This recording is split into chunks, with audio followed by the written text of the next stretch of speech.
সুইটি ধীরে ধীরে ঋতিবের ঘরের সামনে এসে দাঁড়ালো। টিনের সাধারণ ঘরটা দেখে একরকম বিরক্তিতে নাক মুখ ছিটকালো দু একবার। এমনটা সে প্রতিবারই করে, ভাবে এমন ঘরে থাকে কিভাবে ঋতিব। এত জেদি কেন এই ছেলেটা? আর তাছাড়া নিজের পায়ে নিজে কুড়াল মারে কে? এত সুন্দর রাজপ্রাসাদের মতো বাড়ি রেখে এই টিনের ঘরে ইচ্ছে করে পড়ে আছে। মনে মনে অস্বস্তি আর বিরক্তির মিশ্র ভাব নিয়েই দরজায় দুবার টোকা দিল সে। কিন্তু দরজাটা হঠাৎ করেই কেঁপে খুলে গেল। কিন্তু সুইটি দেখল ভেতরে ঋতিব নেই। ভুরু কুঁচকে চারদিকে তাকালো সুইটি। ওয়াশরুমে উকি দিল না, সেখানেও নেই। শেষে বারান্দার দিকে এগোতেই বুকের ভেতর শব্দহীন বিস্ফোরণ হলো তার। ঋতিব বারান্দায় ঠান্ডা মেঝেতে ভর দিয়ে পুশ আপ করছে। ঘামে ভিজে উঠেছে ফর্সা শরীরটা। সূর্যের আলোয় সেই ঘাম চিকচিক করছে মুক্তোর দানার মতো। প্রতিটি ভাঁজে পেশির টান, প্রতিটি ওঠানামায় শক্তির নিখুঁত প্রকাশ। শরীরটা যেন রক্তমাংসের শরীর নয়, খোদাই করা ভাস্কর্য। ঋতিবের বলিষ্ঠ পিঠের পেশিগুলো সংকুচিত প্রসারিত হওয়ার সঙ্গে সঙ্গে তার পুরুষালী সৌন্দর্য এক অদ্ভুত তীব্রতায় ধরা দিচ্ছিল। এই অবস্থায় ঋতিবকে দেখলে যে কোনো মেয়ে হার্ট ফেল করত শিওর। সুইটির চোখ স্থির হয়ে গেল, পলক ফেলতে ভুলে গেল সে। এমন সুগঠিত শরীরে কি ভয়ঙ্কর আকর্ষণ হচ্ছে তার। একেবারে ম্যানলি লাগছে। মনে হলো দম বন্ধ হয়ে আসছে তার, গলা শুকিয়ে আসছে। হাতের কফির কাপটা কাঁপতে কাঁপতে একটা ছোট টেবিলের উপর রাখল। ধীরে ধীরে এগিয়ে গিয়ে কাঁপা কাঁপা হাতে ঋতিবের ভেজা পিঠ ছুঁয়ে দিল। ঋতিব আকস্মিক স্পর্শ পেয়ে পুশ আপ থামিয়ে দিল। অবাক চোখে ঘাড় ফিরিয়ে তাকাতেই দেখল সুইটিকে। মুহূর্তেই তার মাথার ভেতরের আগুন দপদপ করে জ্বলে উঠল। কপাল ভাঁজ করে দাঁড়িয়ে গেল ঋতিব আর গর্জে উঠল, হোয়াট দ্য ফাক। ঋতিবের ভয়ঙ্কর গর্জনের মুহূর্তেই কেঁপে উঠল সুইটি। দু কদম পিছিয়ে গেল ধমকের তোপে। তার চোখে ভয়ের ছায়া থাকলেও ঠোঁটে বাঁকা এক অদ্ভুত ন্যাকা হাসি মিলিয়ে গেল না। কারণ এমন ধমক নতুন না। এর মাঝেই পেছনে এসে দাঁড়িয়েছে কেয়া, রিহান, দিশা আর অর্পি। তারা সবাই সিনেমা দেখার জন্য অধীর আগ্রহে এসেছিল, যা অলরেডি শুরু হয়ে গেছে। দিশা মনে মনে ভাবল পপকর্ন থাকলে বেশ হতো। এদিকে সুইটি ঋতিবের ধমকের কোনো পরোয়া করল না। বরাবরের মতো নির্লজ্জ হয়ে বুক ফুলিয়ে ঋতিবকে জড়িয়ে ধরে নকল আদুরে স্বরে বলল, বেবি, আমি তোমাকে কত মিস করেছি জানো? তুমিও তো আমায় মিস করেছ, তাই না?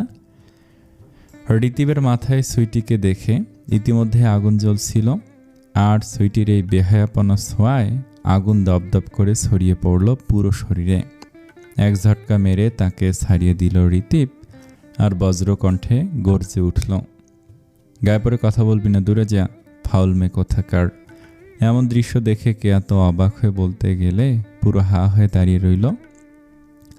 এতক্ষণে বুঝলো দিশা আর অর্পি কিসের মুভির কথা বলছিল। কেয়া মনে মনে ভাবলো এই ফালতু মেয়েটা তার দেবরকে জ্বালাচ্ছে, এ তো মেনে নেওয়া যায় না। অন্যদিকে রিহান, অর্পি আর দিশা মুখে হাত চেপে হেসে গড়াগড়ি খাওয়ার মতো অবস্থা। কিন্তু ঋতিবের রাগী মুখ দেখে তারা সে হাসি কোনো মতে গিলে রাখল। তবে ঋতিবের অপমানে সুইটি থামার পাত্রী নয়, কারণ নির্লজ্জ মেয়েদের অপমান গায়ে লাগে না কখনোই। তাই আবারও এগিয়ে গিয়ে ঋতিবের গায়ে হাত দিয়ে ন্যাকা স্বরে বলল, হানি, ইউ নো, আমি তোমাকে কতটা ভালোবাসি। ছোট থেকেই তোমাকে ভালোবাসি, তুমি কেন বোঝো না বলো তো? এবার ঋতিবের ধৈর্যের বাঁধ ভেঙে গেল। ঋতিব নিজেকে সামলানোর জন্য যথেষ্ট ধৈর্য দেখিয়েছে, আর পারছিল না নিজেকে সামলাতে। তাই আর এক মুহূর্ত দেরি না করে নিজেকে ছাড়িয়ে নিল সুইটির থেকে। তারপর বলিষ্ঠ হাতে সপাটে এক চর বসিয়ে দিল সুইটির গালে। বাকিরা কেঁপে উঠল সেই শব্দে। ঋতিব গর্জে উঠে বলে, এই বেয়াদব মেয়ে, তোকে বলেছি না গায়ে পড়বি না, আর সব ভণ্ডামি আমার সামনে দেখাতে আসবি না, আই ওয়ার্ন ইউ। কথাগুলো সুরে দিতে ঋতিব চোখ ঘুরিয়ে দিশার দিকে তাকালো। তীক্ষ্ণ দৃষ্টিতে ধমকে উঠল দিশা, আমি বাড়াবাড়ি কিছু করার আগে এখন এটাকে সরা আমার সামনে থেকে, না হলে আমি কি করব নিজেও জানি না। ঋতিভের কণ্ঠে এত কঠিন দৃঢ়তা যে দিশাও হতভম্ব হয়ে দাঁড়িয়ে রইল। অর্পি ভাবল আজকে আসলে বেশি বেশি হয়ে গেছে। এদিকে চর খেয়ে সুইটি নিচের দিকে ঝুঁকেছিল। গালে হাত দিয়ে অনুভব করলো আগুন জ্বলছে সেখানে। পুড়ে যাওয়ার অনুভূতি হচ্ছে, তীব্র দাহে চোখে পানি চলে এলো।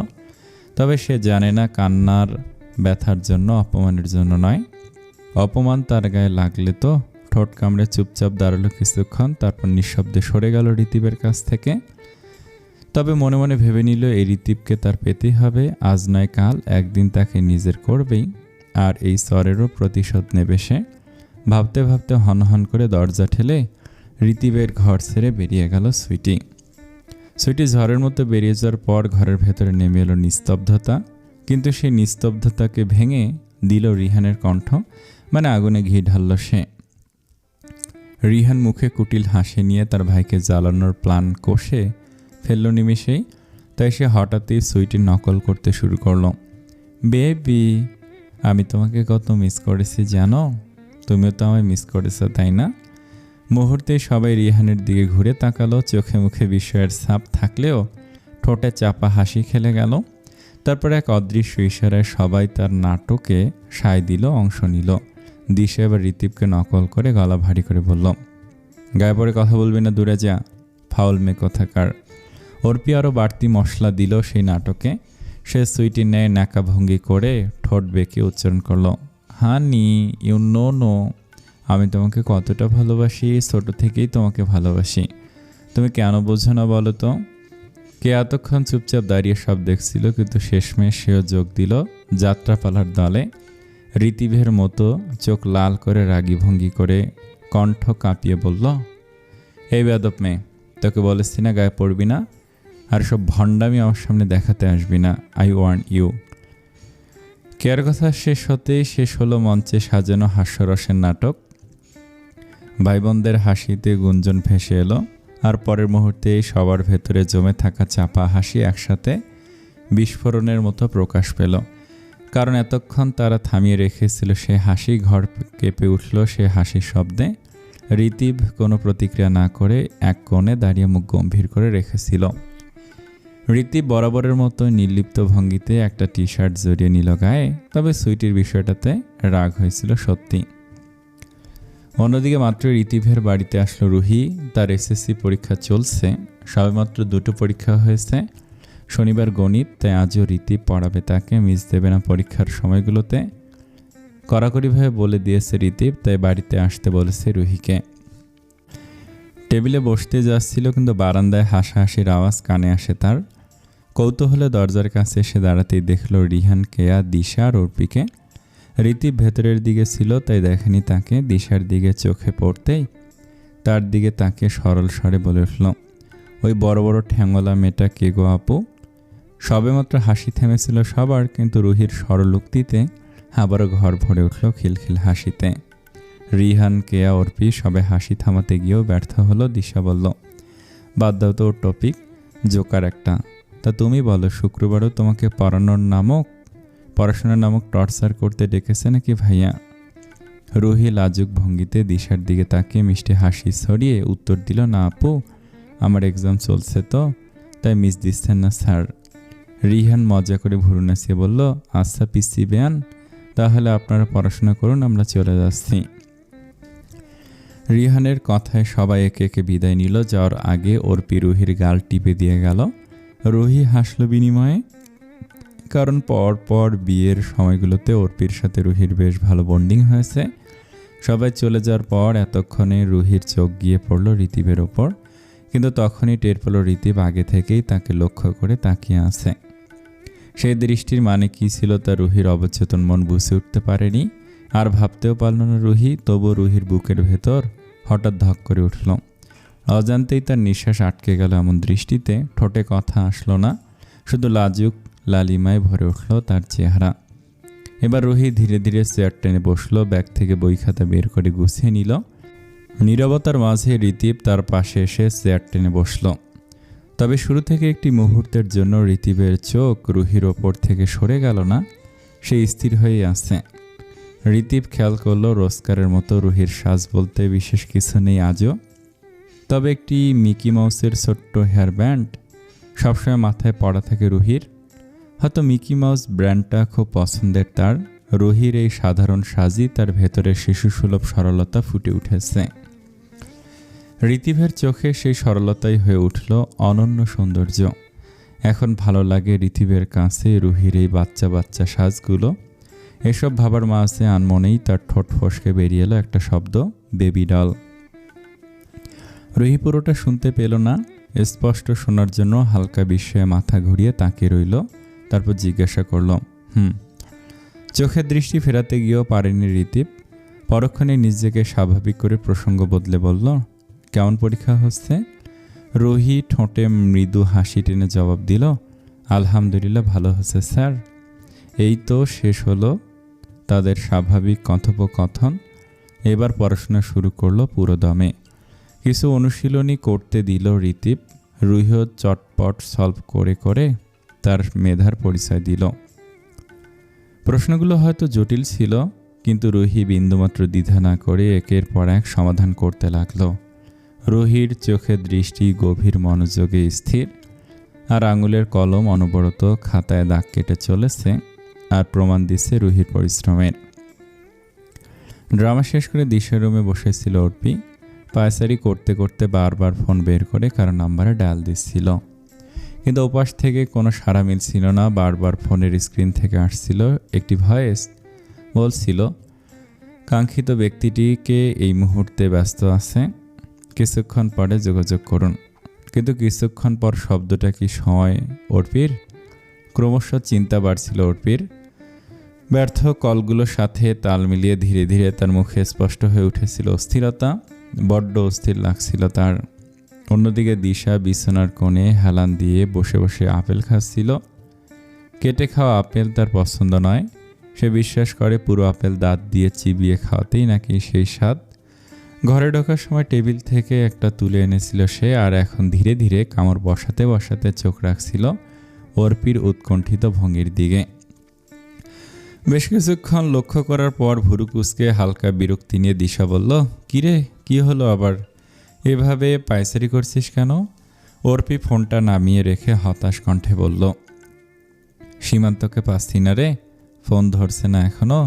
ও তো এমন করে না কোনো দিন, টেনশন হচ্ছে। দিশা উদাসীন ভঙ্গিতে জবাব দিল, হয়তো কাজে ব্যস্ত, অযথা মাথা ঘামাস না। অর্পি বেকুল চোখে তাকে বলল, কাজে বিজি থাকলেও সীমান্ত কখনো আমার কল মিস করে না। কোনো সমস্যা হয়েছে নাকি বুঝতেও পারছি না।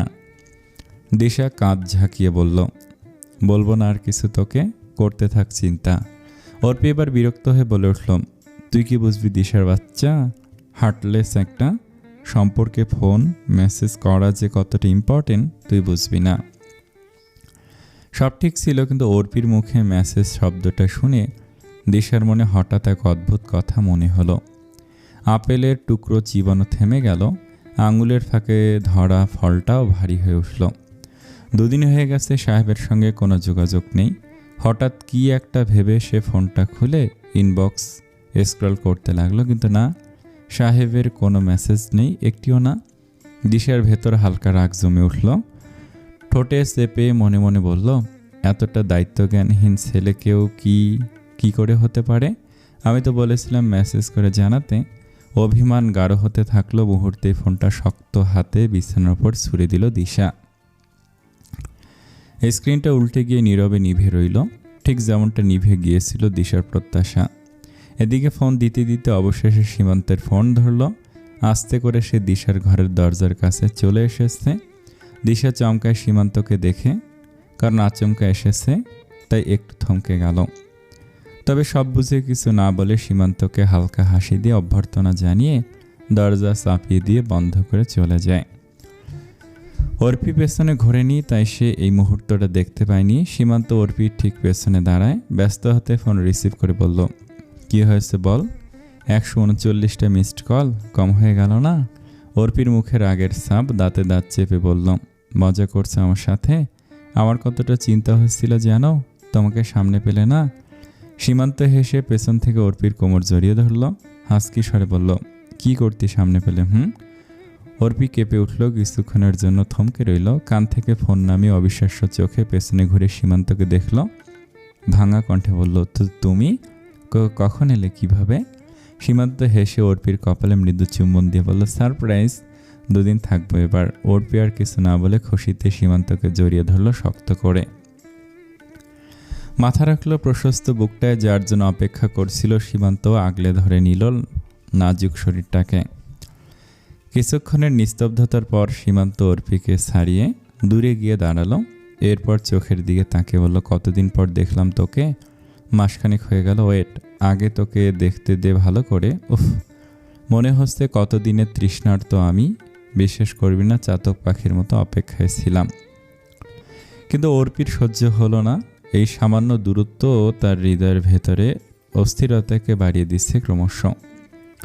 ভেজা চোখে নিঃশব্দ কান্নার অবশিষ্ট জল দিয়ে সে কোনো বার্তা ছাড়াই দৌড়ে সীমান্তর কাছে ফিরে গেল।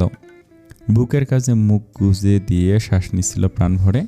এতে করে তার সমস্ত ভয়, সমস্ত তৃষ্ণা সেই মুহূর্তে সীমান্তর কাছে ঢেলে দিতে চাচ্ছিল। সীমান্ত এমন অতর্কিত আক্রমণে খানিকটা পিছিয়ে গেল। অর্পির এমন আচরণ দেখে খানিক অবাক হলো।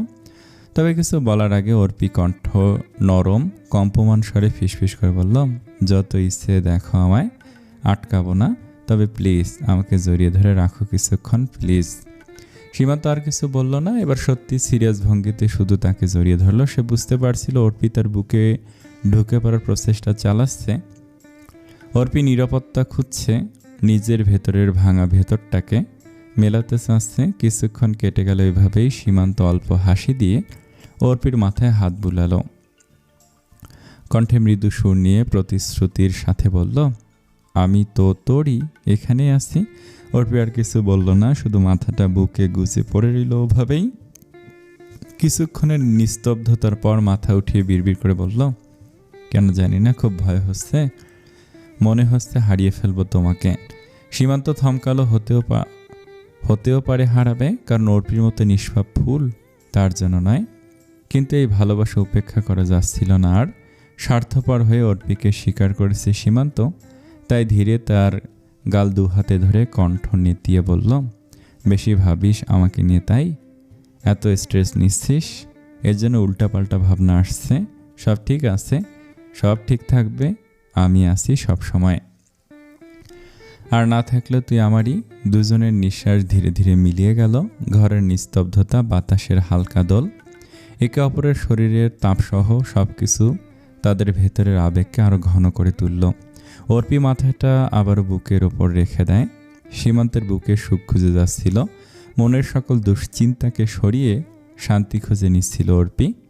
আর সীমান্ত অনুভব করলো এই ছোট্ট জগতে তার কেউ আছে, আর একা নয় সে। এর মধ্যে দরজায় নখের শব্দে ভেসে এলো। সীমান্ত আর অর্পি তৎক্ষণাৎ আলাদা হয়ে যায়। দিশা ভেতরে ঢুকে সীমান্তর দিকে তাকিয়ে হেসে বলল, সরি ফর ডিস্টার্বিং। আসলে সবাই নিচে ডাকছিল আপনাকে। সীমান্ত হেসে উত্তর দিল, ও আচ্ছা যাচ্ছি। এই বলে চলে যায় সীমান্ত। অর্পি কিছুক্ষণ চুপ করে ভেজা চোখ মুছে ফেলে। দিশা অবাক হয়ে বলল, এই কাঁদছিলি নাকি? অর্পি কাঁধে হালকা চেপে হাসল। হ্যাঁ, ওই একটু। দিশা চোখ বড় করে অর্পির দিকে তাকিয়ে গোপন এক ভয় ভরা মৃদু হাসি দিয়ে বলল, তোদের ভালোবাসা দেখে ভয় লাগে আমার, সত্যি কষ্ট পেতেই তো দেখি তোকে। ভালো থাকিস আর কয়দিন। অর্পি মৃদু হাসি দিয়ে মাথা নাড়িয়ে বলল, পাগল, সবার ভালোবাসার ধরন এক হয় না, আর না ভালোবাসার পরিণতি এক হয়। দিশা হাত দিয়ে মেকি হাওয়া করতে করতে হালকা স্বরে হেসে বলল, জানি না ভাই, এখন এসব কেসে ফেসে যায়নি তো?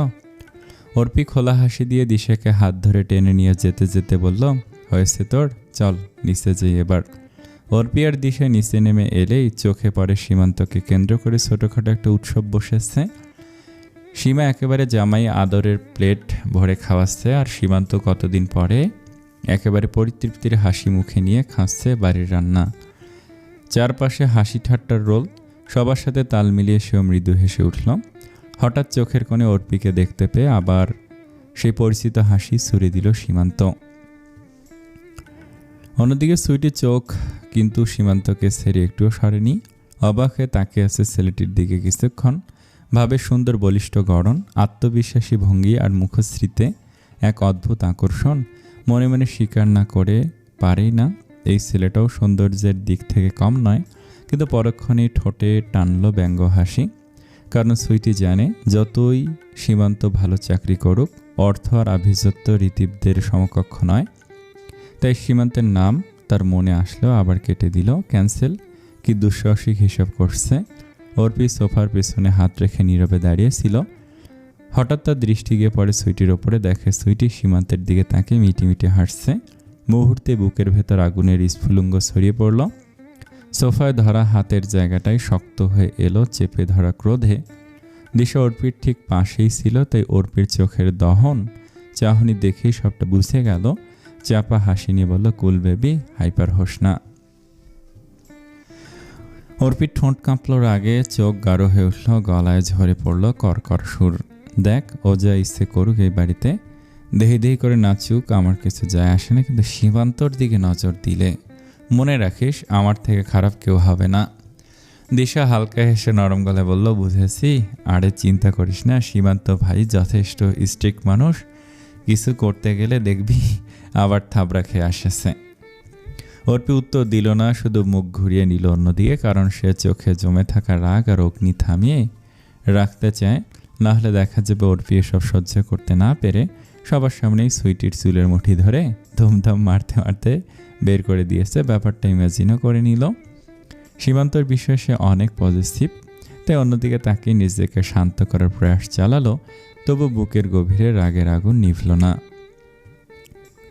সন্ধ্যা নেমেছে, চারিদিকে আলো নিভু নিভু প্রায়। চৌধুরী বাড়ির সবাই এখন বেসমেন্টে। সপ্তাহে এই একদিনই ঝামেলা টিমের জামায়াত বাঁধে হাসি ঠাট্টায়। কারণ সংসারের ব্যস্ততা, কাজের চাপ, জীবনযাপনের টানাপোড়েন সব কিছুর মাঝে এই শুক্রবার সন্ধ্যা তাদের শ্বাস নেওয়ার অবকাশ আর আড্ডা দেওয়ার পারফেক্ট সময়। আজও তাই সবাই এসে বসেছে বেসমেন্টে। চৌধুরী বাড়িতে চাঁদের হাট বসেছে যেন। আরসি বেশ খানিকক্ষণ রুহি আর তার মার সাথে গল্প করে রান্নাঘরে গিয়েছে। আড্ডার জন্য তৈরি হচ্ছে গরম ভাজাভুজির আয়োজন, আর আরসি স্পেশাল জিলাপি। সাথে সীমা ফারিহাও গেছে রান্নাঘরে আরসিকে হাতে হাতে এগিয়ে দিতে। সুইটি আর লামিয়া শপিংয়ে বেরিয়েছে, তাই আজ ন্যাকামো নেই বাড়িতে। আর মাহফুজা বেগম বাতের যন্ত্রণায় হাঁটাচলা করতে কষ্ট হয়, তাই রিভান কঠোরভাবে বিশ্রাম নিতে বলেছে। মাহফুজা বেগমকে অযথা কাজ ফাঁস করতেও নিষেধ করেছেন। নাতির কথা অগ্রাহ্য করার সাহস নেই তার। নাতির কথাই এখন তার নিয়ম, তাই আর কি মেনে চলতেই হয়। বেসমেন্টের নরম আলোয় কেয়া আর রিহান পাশাপাশি বসে আছে। দিশা তাদের সাথে সোফায় বসে। শুধু সীমান্ত নেই, আর নেই অর্পি। সীমান্তর মাইগ্রেনের ব্যথা বেড়েছে। অর্পি কি আর এখানে থাকবে? সেও তার সীমান্তের কাছে রয়ে গেছে। রিহান আর কেয়া ঘোরার জায়গা নিয়ে কথা বলছিল। দিশা কথার ফাঁকি বলল, ভাইয়া জায়গা ঠিক করলে কিছু? কোথায় যাব ভেবেছ? রিহান হালকা হেসে কাঁধ ঝাঁকায়, আগেই কিছু ভাবিনি, আজই বসে ঠিক করব ভেবেছি। তোরা আসিস কি করতে? সবাই একসঙ্গে একটা ডিসিশন নেওয়া যাবে। রিভানেরও একটা দিনই ছুটি, যদিও ডাক্তারদের ছুটি নেই, তবুও আজ অবশ্য রিভানের। কথায় কথায় ভুরু কুঁচকে তাকায় রিভান, গলা খাকারি দিয়ে বলে, আবার কি ঝামেলা পাকাবি তোরা? কে হেসে প্রত্যুত্তর দেয়, আরে ঝামেলা না ভাইয়া, ছোটোখাটো একটা ট্যুর প্ল্যান করছি, সবাই মিলে ঘুরে আসবো, এই আর কি। রিহানের মাথায় দুষ্টুমি বুদ্ধি চাপলো হুট করে। ভাবামাত্রই কেয়াকে ঠেলে আলতো ধাক্কা দিয়ে হাসকি স্বরে বলে, আর আমাদের হানিমুনও আছে, কিন্তু মনে রেখো ওটাই মেন। কেয়া রিহানের এরূপ কথায় লজ্জায় চারপাশে তাকায়, দেখে নেয় কেউ তাদের খেয়াল করেছে কিনা। যখন দেখে রিভান আর দিশা দুজন ফোন ঘাটছিল, তখন স্বস্তির শ্বাস ছাড়ে কেয়া। কটমট দৃষ্টি নিয়ে তাকায় রিহানের দিকে, ভাবে এই ছেলে কি মানুষ হবে না? জীবনে কেউ শোধরাবে না? তাকেই সবসময় লজ্জায় ফেলতে হয় সবার। ফিস ফিস করে ধমক দিয়ে বলল, লাগাম টানো মুখে। এমন সময় আরসি হাজির হয়, হাতের প্লেটে ধোঁয়া ওঠা জিলাপি আর পেঁয়াজু। সুঘ্রাণ বেরিয়েছে বেশ। টেবিলে সাজিয়ে দিয়ে মিষ্টি হাসিতে বলে, নাও সবাই গরম গরম খাও। দিশা মুখ ভরে জিলাপি খেতে খেতে বলে, তো আমরা কেকে যাচ্ছি। রিহান গম্ভীর ভঙ্গিতে তালিকা ভেবে নেয় কেকে যাবে। তারপর বলল, আমি, কেয়া, দিশা, আরিয়ান, অর্পি, ঋতিব। সীমান্তকে জোর করব, আর ভাইয়া তুমি বলো তোমারটা। রিভান ফোন ছেড়ে সিরিয়াস ভঙ্গিতে বসে বলে, এই তো সেদিন আমি আর তোর ভাবি ঘুরে এলাম। এখন যেতে চাচ্ছি না কোথাও, তোরা ঘুরে আয়। আরসি রিভানের সাথে তাল মিলিয়ে বলে, হ্যাঁ আমিও যেতে চাচ্ছি না। দিশা আরসিকে হাত টেনে তার পাশে বসিয়ে দেয় আর মজা করে বলে, আচ্ছা বুঝলাম তোমার বর যাবে না, তাই তোমার যাওয়ার প্রশ্নই ওঠে না। কি ঠিক বললাম তো ভাবি? আরসি লজ্জা পায় দিশার এমন লাগাম ছাড়া কথায়। রিহান আর কেয়াও মিটিমিটি হাসে। রিভান আরসির দিকে তাকে মুচকি হাসে। আরসি তা লক্ষ্য করে, আরও হাঁসফাঁস করে ওঠে। এরা বাচ্চা নাকি, কী সব বলে যখন তখন। আরসিকে এভাবে লজ্জা দেওয়ার জন্য কোনো মানে হয় না। যদিও সত্যি রিভানের জন্য সে যাবে না। আরসি কিছু বলতেই যাবে, তার আগে দিশা বলে ওঠে, আচ্ছা রুহিকেও নিয়ে যাই না, ওর তো পরীক্ষাও শেষ হয়ে যাবে সামনের মাসে, আর সামনের মাসেই তো আমাদের ট্যুর প্ল্যান। কি বলো ভাবি? আরসি থমকে যে রুহিকে নেবে, বোনকে সে একা কোথাও পাঠায়নি কোনো দিন। নিতান্তই অবুঝ সরল বোন তার। দূরে ট্যুর প্ল্যান মন সায় দিচ্ছে না। গলায় দ্বিধা জমি বলল, ওকে নিয়ে যাওয়া কি ঠিক হবে? একা তো কখনো দূরে যায়নি, তাছাড়া বড্ড অবুঝও, ও কিভাবে এত দূরে? রিভান শান্ত কণ্ঠে বোঝে আরসিকে বলে, একা কোথায় যাবে? আমাদের পরিবারের সবাই তো থাকবে, ওর ভালোই লাগবে। এমনিতেও মেয়েটার ঘোরাঘুরিও হয়ে যাবে এই ফাঁকে। দিশা আরসির হাত ধরে বলে, চিন্তা করো না ভাবি, আমরা আসি কি করতে, অবশ্যই ওর খেয়াল রাখবো। আমরা নিয়ে গেলে ও আমাদের রেসপন্সিবিলিটি হবে। তাই বলছি অহেতুক চিন্তা করো না, রোহিত জানতে পারলে খুশি হবে। রাজি হয়ে যাও না ভাবি প্লিজ। রিহানও বলে, ভাবি অনুমতি দিয়ে দিন, পিচ্চি বেয়ানের দায়িত্ব আমাদের, রাজি হয়ে যান। আরসি একবার দুশ্চিন্তা নিয়েও মেনে নেয় দিশার কথায়। নিজের স্বামীও আশ্বাস দিয়েছে তাকে। এই পরিবারের মানুষজন নিয়ে দ্বিতীয় কোনো কথা নেই তার। সে জানে সবাইকে, চিনেছে সবাইকে এই কদিনে, তাই ভরসা পেল। বলল, আচ্ছা কিন্তু সব কিছুর আপডেট দেবে আমাকে, ওকে ছাড়া, ওকে একা কখনো ছাড়বা না। কেউ আশ্বাস দিয়ে বলে, রুহিকে নিয়ে এত টেনশন করো না ভাবি, আমরা আসি তো, খেয়াল রাখবো। আরসিও মাথা নাড়ায়, আর কিছু বলে না। এক প্রসঙ্গে হাসি ঠাট্টার মাঝে হঠাৎ আরসির মনে পড়ে যায় অর্পির কথা। ভাবলো, অর্পি কোথায়? মনের প্রশ্ন মুখে আনতে বলল, অর্পি কোথায় গেল? এখানে তো সবার আগে থাকার কথা ওর। নিজেই আমাকে বলল জিলাপি বানাতে, ওর ফেভারিট। দিশা ফোন স্ক্রল করতে বিজি ছিল, আরসির কথা খেয়াল করেনি। কেয়া পেঁয়াজু হাতে নিয়ে বলে, সীমান্ত ভাই রুমেই গেছে মনে হয়, আমি আসার সময় দেখলাম। আরসি ওহ বলে হাতে জিলাপির বাটি তুলে নিয়ে সেদিকে হাঁটে। দরজার কাছে নক করতে গিয়ে দেখে দরজা খোলাই। হালকা ধাক্কা দিতে একটা অবাক করা দৃশ্য চোখে পড়ে তার। দেখে সীমান্ত মাথা রেখে শুয়ে আছে অর্পির কোলে। অর্পি খুব যত্ন করে তার চুলে হাত বুলিয়ে দিচ্ছে।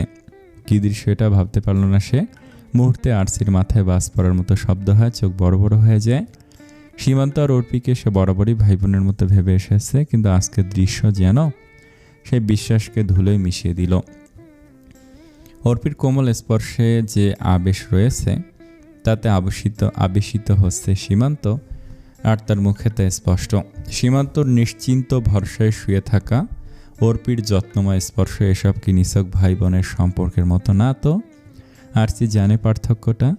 যে কেউ এরূপ দৃশ্য দেখে বলে দিতে পারবে এক নিমেষেই যে এটা গভীর প্রণয়ের সম্পর্ক। আরসির ভেতরে হাজার প্রশ্নের ঢেউ বয়ে যায়। সন্দেহ, বিস্ময়, অবিশ্বাস সব মিলেমিশে এক অদ্ভুত ভারে। চিন্তিত হয় সে। চোখের সামনে ভেসে ওঠে ভবিষ্যতের কিছু ঝড়ের দৃশ্য, বিশুদ্ধ এক পরিবারের ভাঙনের দৃশ্য। আর ভাবল না কিছু, ভাবতে পারল না আর। দরজাটা নিঃশব্দে টেনে দেয় সে। আর দাঁড়াতে পারল না। পায়ের নিচে মেঝে কেঁপে ওঠার মতো অনুভূতি নিয়ে ফিরে আসে আড্ডার টেবিলে বেসমেন্টে। সীমান্তর মাথা অর্পির কোলের উপর রাখা। এক অদ্ভুত প্রশান্তির ঘুম ভর করেছে তাকে। মাইগ্রেনের যন্ত্রণা ঔষধে কমলেও প্রকৃত আরামের খোঁজ পেয়েছে এই নরম কোলে। অর্পি অনবরত তার পেলব হাতে মাথা টিপে দিয়েছে। অর্পি প্রার্থনা করে, সেই প্রার্থনা বলছিল তার সীমান্ত সুস্থ হোক, সব ব্যথা সেরে যাক। বেশ ভালো একটা ঘুম হয়েছে সীমান্তর। মাইগ্রেনের ব্যথা বাড়ে ওষুধ খেয়ে অর্পির কোলেই চোখ বুঝেছিল সে। কিছুক্ষণ পরে সীমান্ত ধীরে চোখ মেলল। ঘুম ভাঙতেই প্রথম যে দৃশ্য চোখে ধরা দিল তা হলো অর্পির সেই নিবিড় মুখ। অর্পি দেখল সীমান্তর ঘুম ভেঙেছে, তাই তার আঙ্গুল থেমে গেল। ঠোঁটে ভাসল মৃদু হাসি, বলল, ঘুম ভালো হয়েছে? সীমান্ত সেই প্রশ্নের উত্তর দিল না। উঠে বসতেই খানিক বিস্ময় মেশানো স্বরে বলল, তুই যাসনি এখনো? এতক্ষণ ধরে মাথা টিপছিলি? অর্পি হেসে বলল। তার সে হাসি ছিল শীতল নদীর মতো শান্ত, স্বচ্ছ। একটু ক্লান্ত হয়ে পা মেলে দিল বিছানার উপর, কারণ সীমান্তর মাথার ভারে যে ব্যথা জমেছে দুপায়ে, অর্পি এই ব্যথাকে তুচ্ছ জ্ঞান করল। সব কিছুর কাছে সীমান্তই তার সবচেয়ে মূল্যবান। সীমান্তর প্রশ্ন শুনে হেসে অর্পি উত্তর দিল, যাইনি আমি, তবে শুধু মাথা টিপে দেইনি তোমার, আরও একটা বিশেষ কাজ করেছিলাম আমার। সীমান্তর ভুরু কুঁচকে গেল। সীমান্ত মাঝে মাঝে বুঝে উঠতে পারে না এই মেয়েকে, সত্যি বুঝে উঠতে পারে না। এই যে যেমন এখন প্রশ্ন বুঝতে পারছে না, তবু প্রশ্ন করল, কী সে বিশেষ কাজ? অর্পির চোখ নামিয়ে লাজুক হেসে নরম গলায় বলল, তোমাকে দেখা। এর চেয়ে বিশেষ আর কি কাজ হতে পারে বলো? অনেক দিন পর তৃপ্তি করে দেখলাম তোমায়। আগে তো শুধু লুকিয়ে দেখতাম যখন তুমি ঘুমিয়ে পড়তে। এটাও ছিল আমার ছোট্ট একটা ড্রিম, তোমাকে নির্ভয়ে দেখতে পারবো তোমার কাছে বসে, এভাবে কোলে মাথা রেখে। একথা বলেই সে খিলখিলিয়ে হেসে উঠল। সে হাসির নিষ্পাপ আলোক ছট্টায় মুহূর্তটা স্থির হয়ে রইল। সীমান্ত চেয়ে থাকলো অপলক সামনে বসা অষ্টাদশী রমণীর দিকে। এতটা ভালোবাসা, এতটা মমতা সে কখনো কল্পনাও করেনি। নিজের ভেতর যে হাহাকার জাগলো, সে আদৌ কি প্রাপ্য সে এই অপরিমেয় ভালোবাসার? সামনে বসা রমণী আর কত ভালোবাসবে? এতটাও চায়নি সীমান্ত, অনেক বেশি পাচ্ছে সে। মুহূর্তে অর্পির হাত দুটো মুঠোয় পুরল নিজের হাতে। তারপর বুকের গভীর তাগিদে অনবরত বেশ কিছুক্ষণ চুমু দিতে থাকলো পেলব সুশ্রী হাতে। তাও মন ভরছেই না, এত চুমুতেও তার আকুলতা যেন মেটে না, তৃপ্তি পায় না সে। অর্পি ভরকালো এহেন কাণ্ডে, গাল রাঙা হয়ে তুলতুলিয়ে বলল, তো কি করছে সীমান্ত ভাই? কিন্তু সীমান্ত যেন শুনছেই না। তার ঠোঁটের প্রতিটি ছোঁয়ায় অর্পি বুঝতে পারছে এই মানুষটির কাছে সে শুধু সব। নিঃশ্বাসের সমান প্রয়োজন সে। সীমান্ত ঠোঁটের উষ্ণতায় অর্পির বুকের ভেতর কেমন অদ্ভুত আলোড়ন তুলছিল। মনে হচ্ছিল প্রতিটি চুমুর সাথে সীমান্ত নিজের সমস্ত না বলা কথা, জমে থাকা আকুলতা ঢেলে দিচ্ছে। সেই স্পর্শে অর্পির শরীর শিউরে উঠেছিল, আবার নিজেও লজ্জায় মুখ নামিয়ে ফেলছিল। কিন্তু সীমান্ত থামছিলই না। তার চোখে তখন একেবারে অন্যরকম দীপ্তি। তার সবটুকু ভালোবাসার এক জায়গায় এসে থিতু হয়েছে। অবশেষে চুমু থামিয়ে হাত দুটো ছেড়ে না দিয়ে আকুল কণ্ঠে বলল, অর্পি, তুই ভাবতে পারবি না নিজেকে কতটা ভাগ্যবান লাগছে, কতটা সুখী লাগছে। আমি তো কখনো ভাবিনি তুই আমাকে এভাবে ভালোবাসবি এতটা। তুই আমার জন্য যা করিস তার এক ফোঁটাও হয়তো দিতে পারছি না আমি। অর্পি মাথা নাড়ল ধীরে। চোখে কাঁপা কাঁপা জলরেখা দেখা দিল বোধহয়। অর্পির এই একটা বাজে অভ্যাস, সামান্য কিছু হলেই কান্না আসে তার। বিশেষ করে সীমান্তর সাথে এরকম আবেগপ্রবণ সময়ে না কাঁদলে হবেই না ওর। এভাবেই সে বলল, চুপ করে সীমান্ত, ভালোবাসা কি মাপা যায় নাকি? কে কতটা দিচ্ছে কতটা নিচ্ছে এসব হিসেব নেই এখানে। আমি শুধু চাই তুমি আমার হয়ে থাকো, তোমাকে হারানোর ভয়টা আর না থাকুক। সীমান্তর কিছু না বলে হঠাৎ অর্পিকে টেনে নিল নিজের বুকে, এমন করে জড়িয়ে ধরল যেন সারা পৃথিবী হারালেও এই মেয়েটিকে সে আর হারাতে চায় না। তার কণ্ঠ ভারী হয়ে উঠল, আমি তোকে ছাড়তে পারবো না অর্পি, পারবই না। আমার জীবনটা বিষাদে ভরা ছিল, তুই ছিলি তাই তো বেঁচে আছি। সত্যি বলবো, এই যে বেঁচে আছি কারণও আছে, আর সেটা তুই। সীমান্তর কথা শুনে অর্পি আবিষ্কৃত হয়ে বুকের ভেতর কান্না চেপে সীমান্তর কাঁধে মুখ গুজে দিল। মনে হচ্ছিল তার সমস্ত দুঃখ কষ্ট, সমস্ত ভয় এই শক্ত বাহুর ভেতরে গলে গিয়ে কোথাও মিলিয়ে যাচ্ছে। বাইরের পৃথিবী, ভিড়, শোরগোল সব কিছু থেকে আলাদা হয়ে কেবল এ ঘরে দুটি প্রাণ মিলেমিশে একাকার হয়ে যাচ্ছে। অল্পক্ষণ নীরবতা, শুধু শোনা যাচ্ছিল দুজনের দমবন্ধ শ্বাসের শব্দ। হঠাৎ অর্পি নরম স্বরে বলল, জানো ইদানিং কি একটা ভয় ঢুকেছে মনে। যেদিন থেকে তুমি দূরে গেছো সেদিন থেকে। সীমান্ত অবাক চোখে তাকালো তার দিকে। অর্পিকে ছাড়িয়ে নিল বাহু থেকে, তারপর বলল, কিসের ভয়? অর্পি ধীরে মুখ তুলে গাল বেয়ে গড়িয়ে পড়া অশ্রু লুকাতে না পেরে বলল, তোমাকে হারানোর। জানি তুমি বলবে আমি বেশি বেশি ভাবি, বেশি চিন্তা করি, ব্লা ব্লা, কিন্তু বিশ্বাস করো আমার প্রচুর ভয় হয়। এরকমটা তো আগে হতো না, এখন কেন? সীমান্তর চোখে নামলো। অর্পির কপালে গভীর চুমু দিল, ভরসা দিয়ে বলল, শোন, আমি বেঁচে থাকতে তুই আমারই থাকবি। আল্লাহ না চাইলে পৃথিবীর কারো সাধ্য নেই আমাদের আলাদা করার। এই নিশ্চয়তা তোকে আমি দিচ্ছি, তাই বলছি অহেতুক চিন্তা করিস না। অর্পির ঠোঁট কেঁপে উঠল। সেই মুহূর্তে কথাটা বলে সীমান্ত ঝুঁকে এলো, অর্পির কপালে, চোখে, গালে একের পর এক চুমু এঁকে দিল। যেমনটি ছোটবেলায় দিত অর্পি কাঁদলে। আবার একটা শক্ত আলিঙ্গনে আবদ্ধ হলো দুজনে। আস্তে আস্তে ঘরের বাতাস ভারী হয়ে উঠল। অর্পি আর সীমান্তর নিঃশ্বাস মিশে গেল এক অদৃশ্য বন্ধন, যা ভাঙার ক্ষমতা নেই সময়ের, নেই কোনো দূরত্বের। দীর্ঘ আলিঙ্গনের কোমল আবেশ ভেঙে ধীরে ধীরে সীমান্তর বুক থেকে মাথা তোলে অর্পি। তার ভেজা গালে জমে আছে কান্নার ছাপ এখনও। সীমান্ত আঙ্গুলের ডগায় ছুঁয়ে মুছে দেয় সেই জলকণা, আর এক চিলতে বিরক্তি মেশানো সুরে বলে ওঠে, তোর এই সিসকাদুনের স্বভাবটা যায়নি এখনও।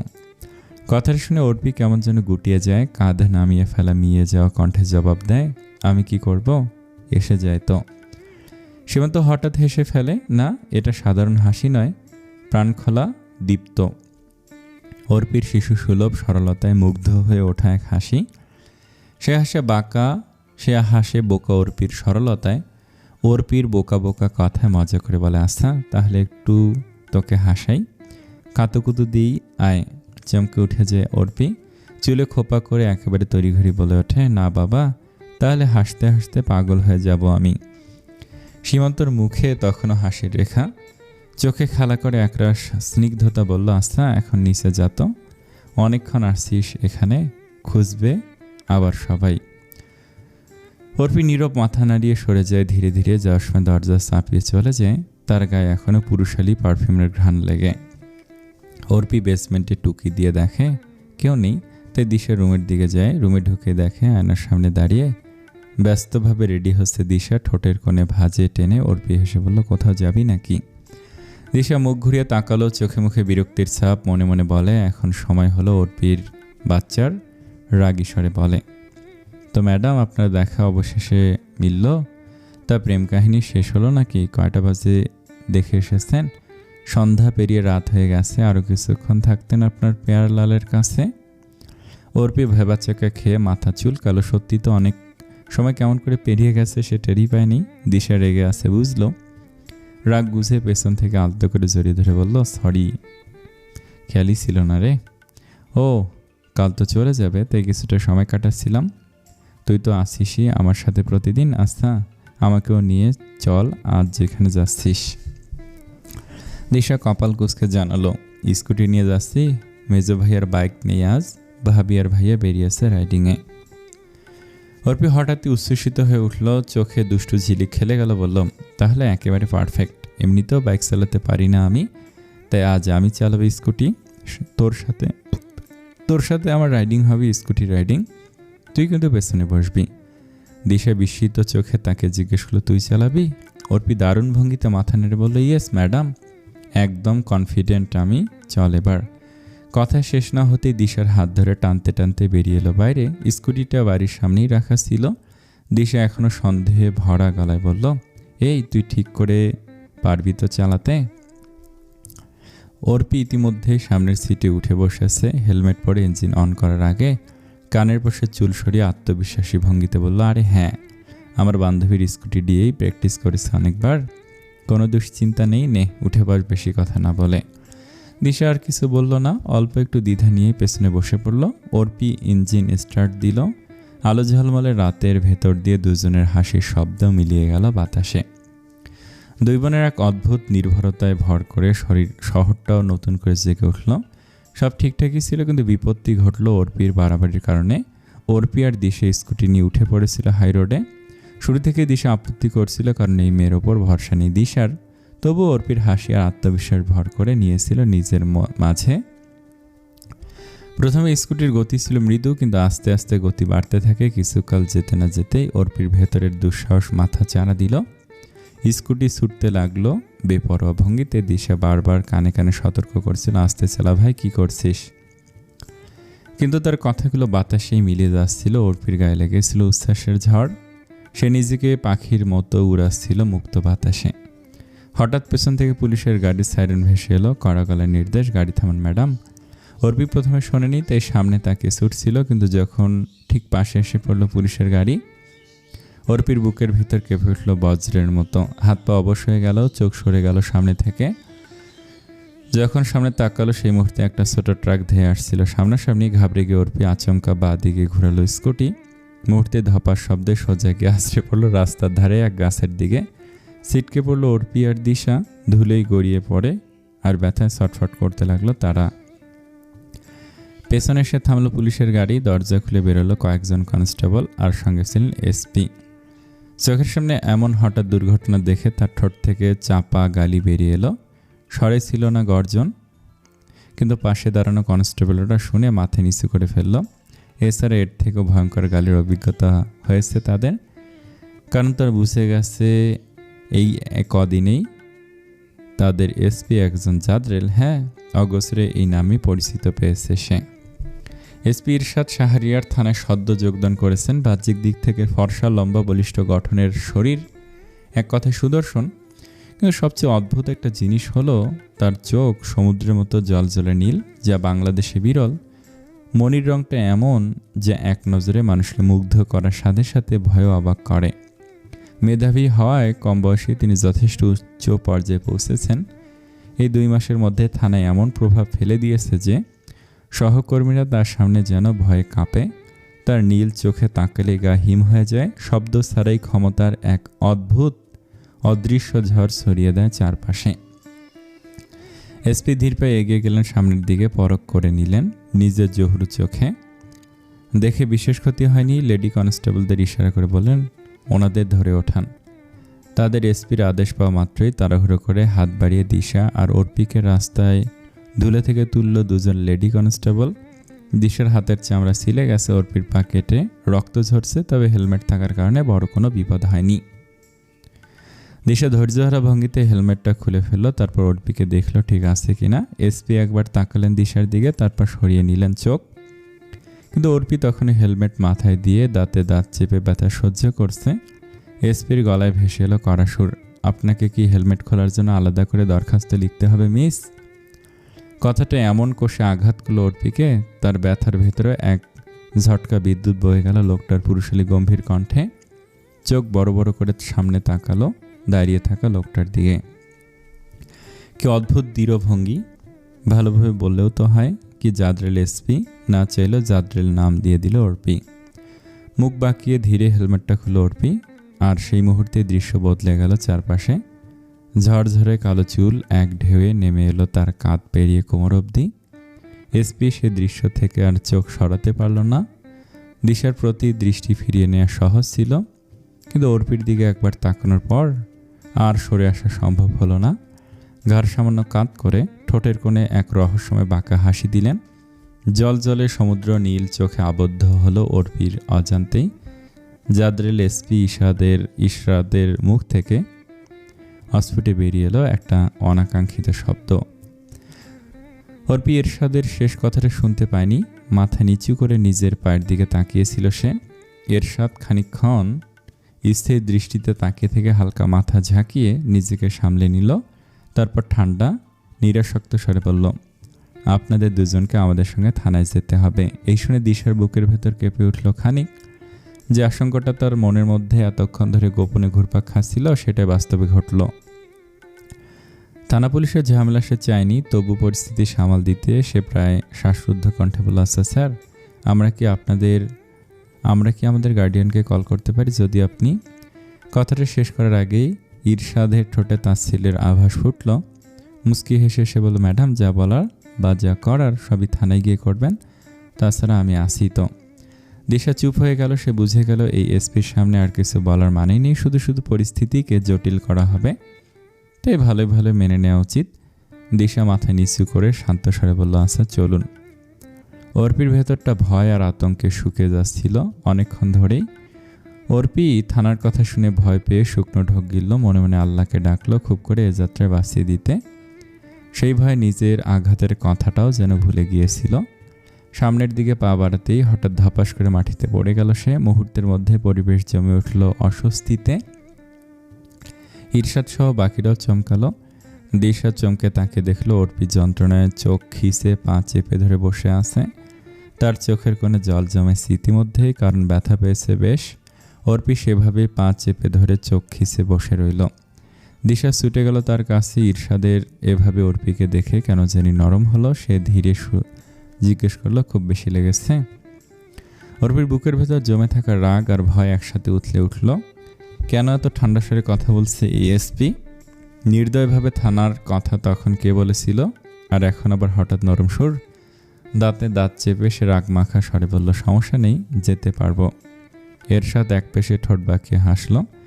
একরকম মজা পেল তার এই রাগী প্রতিক্রিয়ায়। তবে আর কোনো কথা বাড়ালো না, রাগালো না অর্পিকে। লেডি কনস্টেবলদের ইশারায় অর্পিকে ধরতে বলল। তারপর নিজে গিয়ে ড্রাইভারের পাশের সিটে বসলো। কালো সানগ্লাস নামিয়ে চোখ ঢাকলো রোশনির গম্ভীর দৃষ্টিতে। দিশা আর কনস্টেবলরা মিলে অর্পিকে গাড়ির পেছনে বসালো। পেছনের সিটে দিশা আঁকড়ে ধরেছিল অর্পিকে। গাড়ি চলতে শুরু করলো ধীরে তবে অনিবার্য এক গতিতে থানার পথে। জানালার বাইরে রাতের আলো অদ্ভুতভাবে ছুটে যাচ্ছিল, অথচ ভেতরে সময় থমকে আছে। অর্পি ভেজা চোখে দিশার দিকে তাকিয়ে কাঁদো কাঁদো কণ্ঠে বলল, সরি দিশা, সব আমার জন্যই হলো। আমি ভাবতে পারিনি এত বাজে পরিস্থিতিতে পড়তে হবে আমাদের। দিশা হালকা হেসে অর্পির কাঁধে হাত রাখলো, বলল, বাদ দে, এত ভয় পাচ্ছিস কেন? আমরা কোনো অপরাধ করিনি, ছোট্ট একটা ভুল করেছি, রুলস ভেঙেছি অজান্তে, কিছু হবে না। অর্পি মাথায় নিচু করে ফেল লজ্জায়। দিশা আবার নরম কণ্ঠে বলল, এসব বাদ দে, বলতো পায়ে কি খুব ব্যথা পেয়ে করছে? অনেকটা রক্ত বেরিয়েছে তো। অর্পি পায়ের দিকে তাকে উত্তর দিল, না তেমন কিছু হয়নি, শুধু একটু ছিলেছে, আর তোর হাতেও তো লেগেছে। দিশা পাত্তা দিল না সে কথায়। তার চোখে তখন কেবল দৃঢ়তা। এই দৃঢ়তা দিশা সবসময়ই থাকে। বিপদে উত্তেজিত না হয়ে ঠান্ডা মাথা রাখার মানুষ সে। সবকিছু সামলে দিতে জানে সে। অবশেষে গাড়ি পৌঁছে গেল থানার গেটের সামনে। শীতল ভীতিপ্রদ বাতাস ছুটে যাচ্ছিল সবাইকে। থানার গেট পার হতে অর্পির বুকের ভেতর কেমন যেন হিমশীতল ঠান্ডা নেমে এলো। বিশাল লোহার গেটের ওপাশে অন্ধকার আঙিনা, দুপাশে কয়েকটা পুরনো ল্যাম্পপোস্টে হালকা আলো জ্বলছে। তবু পুরো পরিবেশে একটা গুমোট অস্বস্তি ভাসছে। দিশা শক্ত করে ধরে রেখেছিল অর্পির হাত। পুলিশের গাড়ি থেকে নেমে যেতেই লেডি কনস্টেবলরা নামিয়ে দিল দুজনকে। অর্পি খুঁড়িয়ে খুঁড়িয়ে হাঁটছে দিশার ওপর ভর করে। ব্যথায় চোখ বন্ধ হয়ে আসছে, তবুও দাঁতে দাঁত চেপে কোনো শব্দ বের হতে দিচ্ছে না। ভেতরে ঢুকে সামনের কাঠের টেবিলে কয়েকজন পুলিশ বসে ছিল। তারা কৌতূহল মিশ্রিত দৃষ্টি ছুড়ে দিল মেয়ে দুটোর দিকে। ইরশাদ সোজা হেঁটে গিয়ে নিজের চেয়ারে বসলো, সানগ্লাস খুলে টেবিলে রাখল। তার চোখে তখন আর সেই গম্ভীরতা নেই, বরং এক ধরনের অদ্ভুত রহস্যময় লাগছে তাকে, কারণ ইরশাদের চোখ তখন তীক্ষ্ণ রহস্যময়। ইরশাদ ঠান্ডা স্বরে বলল, নাম? দিশা তাড়াতাড়ি উত্তর দিল, আমি দিশা চৌধুরী, আর ও আমার বোন অর্পি চৌধুরী। অর্পির নাম উচ্চারিত হতে অর্পি মাথা আরও নিচু করে ফেলল। বুকের ভেতরটা অদ্ভুতভাবে দম বন্ধ লাগছিল। ইরশাদের চোখ তখনও গেঁথে রাখলো অর্পির ওপরে। সেই নাজুক ভয়ার্ত মেয়েটিকে দেখে তার ঠোঁটে আবারও অচেনা হাসি ফুটে উঠল। একরকম মজা যেন পাচ্ছিল অর্পিকে ভয় পেতে দেখে।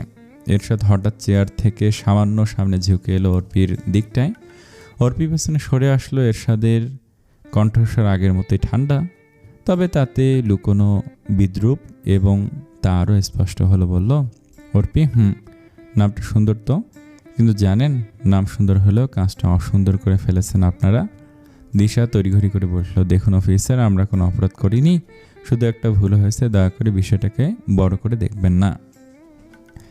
এরশাদ এক ঝলক তাকলো দিশার দিকে, তারপর আবার দৃষ্টি স্থির করলো অর্পির ওপর, যেন দিশার কথা তার কাছে অর্থহীন। তবু ইরশাদ হেসে দিশাকে বলল, আপনার বোনকে সামলান ম্যাডাম, সে ভয় পাচ্ছে মেবি। দিশা অর্পির হাত ধরলো, চোখ দিয়ে আশ্বস্ত করলো অর্পিকে, কিন্তু অর্পি এবার তাকালো ইরশাদের দিকে। সাহস করে বলে ফেললো, ভয় কেন পাবো, আপনি বাঘ না ভাল্লুক? এই শুনে ইরশাদের ঠোঁটের কোণে বিজয়ের হাসি দেখা গেল। হ্যাঁ, সে এটাই চাইছিল অর্পির কথা শুনতে। মেয়েটা ভয় পেয়েছে কিন্তু স্বীকার করতে চাচ্ছে না।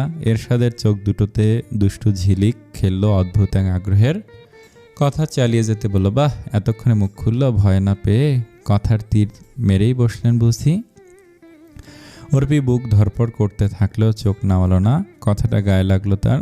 ঠোঁট সামান্য কাঁপছিল, তবু গলা সোজা রেখে বলে, আশ্চর্য, আপনার কথার ধরন এমন।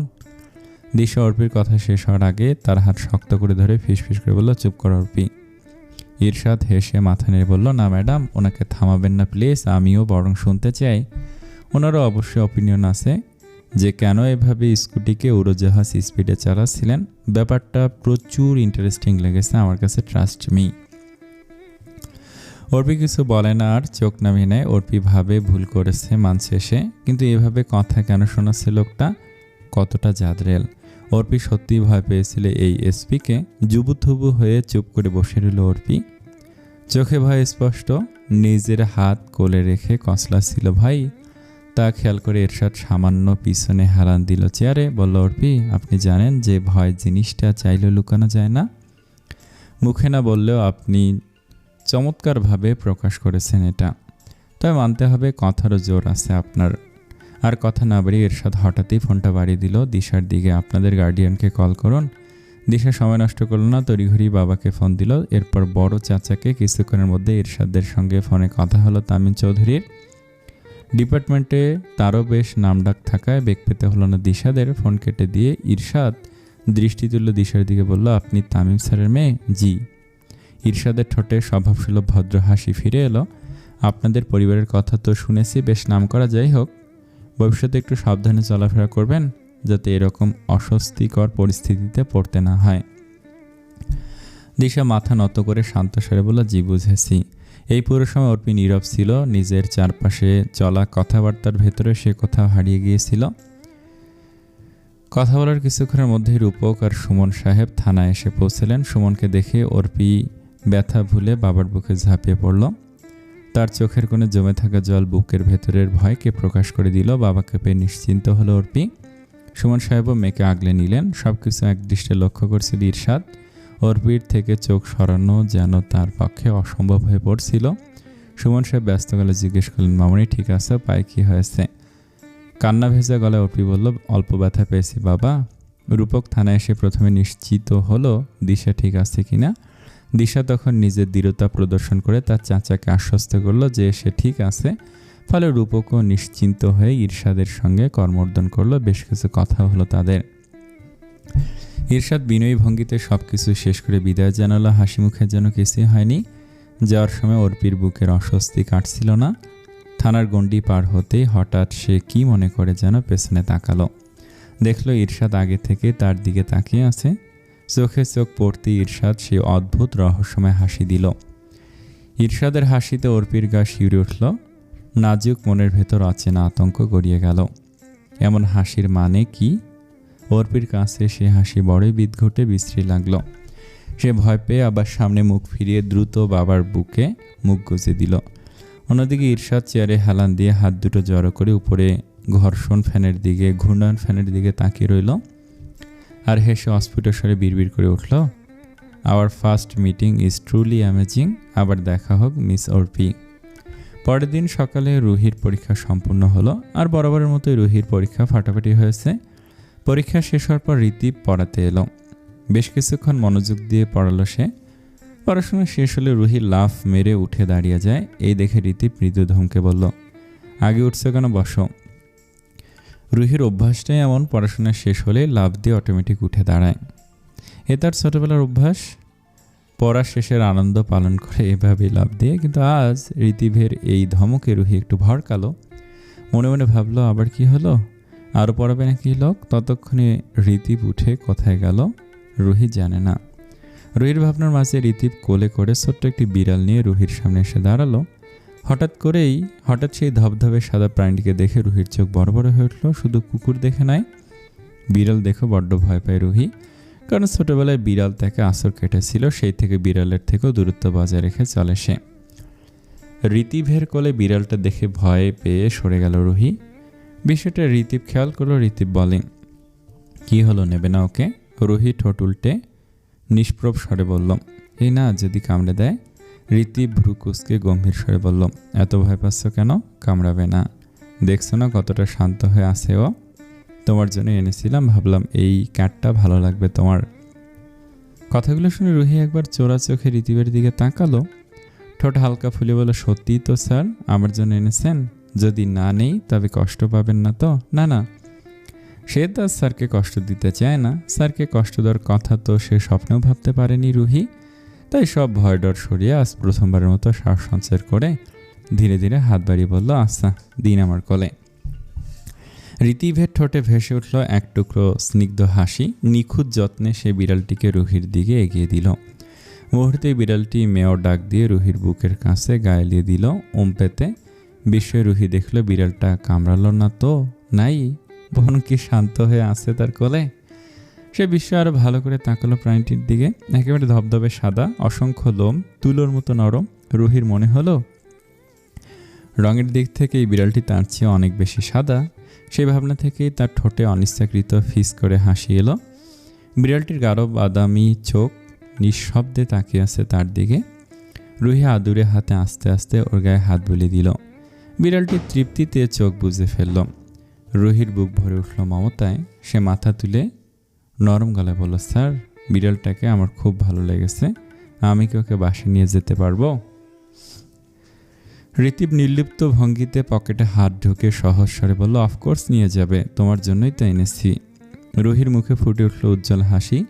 বিড়ালটার গায়ে হাত বুলাতে বুলাতে সে কোমল স্বরে আবার বলল, আচ্ছা স্যার ওর একটা নাম দিন না, আমি তো কোনো নামই খুঁজে পাচ্ছি না।